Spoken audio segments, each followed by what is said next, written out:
As they make their return back to classrooms today, Quebec students had to comply with a new policy that bans cell phone use in class.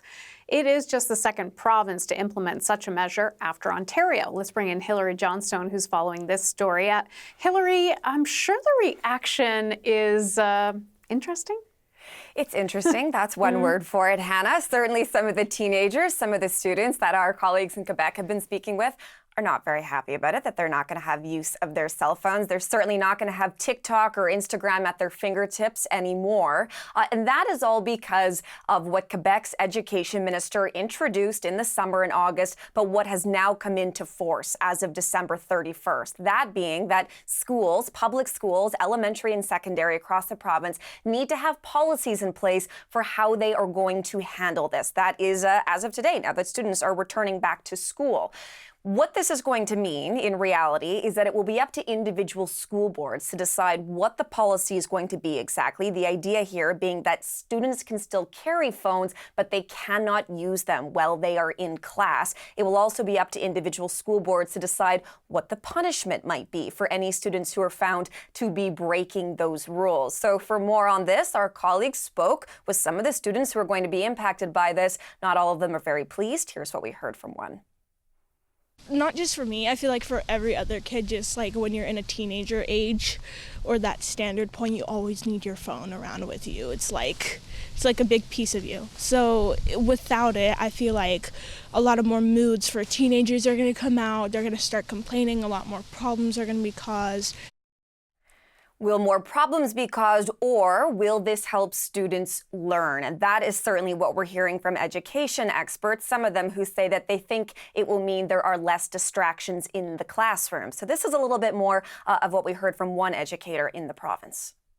I believe it was a bigger distraction than everybody is thinking, and I think it'll be a welcome change to, if it hadn't already been in place, to not have the cell phones in the classroom. Now, Hannah, what we've heard from the province's education minister and from some of these experts and educators who are in favor of the ban is saying that they're not against technology, but they really just want there to be fewer distractions in the class. So it's not that students can never use cell phones, but they will need permission from a teacher to use one, especially if they plan on doing this during school hours or during classroom instruction. They will still be allowed if there is a teaching purpose to use a cell phone. I find this discussion fascinating. Very interesting, the two sides of it, Hilary. Outside of Canada, we've also seen other countries tackle the issue in their own way. Tell us a bit about that. That's right. And a lot of this sort of kicked up after July when there was a UNESCO report that found that these cell phones in the classroom led to distractions. So for a couple of other examples around the world, you have China, for example, that has banned cell phones in the classroom. You also have France, which in 2018 actually banned them for anyone under the age of 15 on school grounds.